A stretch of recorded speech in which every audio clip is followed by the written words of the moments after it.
চাঁদ রাতের দিন তেমন একটা ঘুম হয় নাই। তাই তো সকাল, সকাল ফ্রেশ হয়ে বের হয়ে পড়লাম ঈদের নামাজের উদ্দেশ্যে। আর এই ঈদের দিন বাহিরে অনেক বৃষ্টি আর অনেক ঠান্ডা। যেহেতু বাহিরে অনেক বৃষ্টি, তাই ঈদের নামাজটা মসজিদেই সেরে ফেলতে হবে। ঈদের জামাত প্রথমত ৩ টি পর্যায়ে অনুষ্ঠিত হবে। ১ম জামাত ৮ টায়, দেন ৯:৩০ টায় আর দেন ১০:৩০ টায়। আমি ৯:৩০ টার নামাজ ধরেছি। বাসার কাছাকাছি অনেকগুলোই মসজিদ আছে। তবে গাড়ি দিয়েই যেতে হয়। আর এখন যে মসজিদে যাব, সেই মসজিদের দূরত্ব হচ্ছে মাত্র ৬ মিনিট। নামাজ পড়েই দেন বাসায় চলে আসব। এই দেশের মাটিতে তেমন একটা ঈদের প্রভাব ফেলে না। যেহেতু বাহিরের দেশে ঈদের তেমন একটা আমেজ থাকে না। যা গত ২ বছর ধরে বুঝতে পারছি। মনে হচ্ছে বাংলাদেশেই এই ঈদের আনন্দগুলো রেখে আসছি। বলতে, বলতে মসজিদে চলে আসলাম। আর মসজিদে এত ভিড় ছিল যে পরবর্তীতে বলছিল যে, "মসজিদে আর জায়গা হচ্ছে না। আপনি নেক্সট জামাত ধরেন।" বাট কি আর করা? তাড়াতাড়ি কোনো মতন ভিতরে প্রবেশ করলাম। তা না হলে আরো ১ ঘন্টা অপেক্ষা করতে হতো। অলমোস্ট এখন ৯:৩০ বাজে। দেন আমার ১ ঘন্টা অপেক্ষা করার পর ১০:৩০ টার সময় আবার নেক্সট জামাত।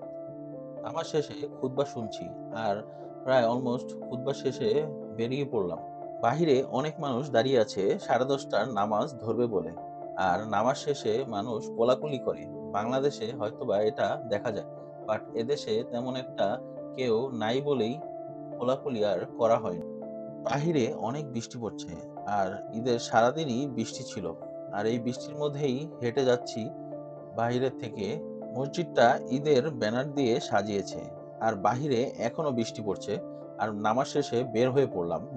অলমোস্ট বাসায় চলে আসলাম।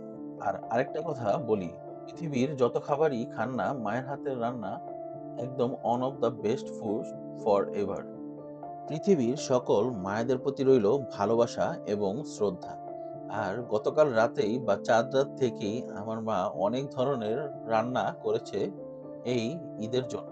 তাই তো নামাজ শেষ করে কোথাও না গিয়ে চলে আসলাম বাসায় আর এই মজাদার খাবারগুলো ট্রাই করার জন্য। প্রতি বছরের ন্যায় এবারও অনেক আইটেম রান্না করেছে। তার মধ্যে স্পেশাল ছিল অ্যারাবিয়ান খাবসা, যেটা অনেক সুস্বাদু এবং মজার। আর যেহেতু ঈদ, তাই বলেছিলাম যে একটু ডিফারেন্ট কিছু রান্না করার জন্য। তাই আম্মু এই অ্যারাবিয়ান খাবসাটা রান্না করেছে।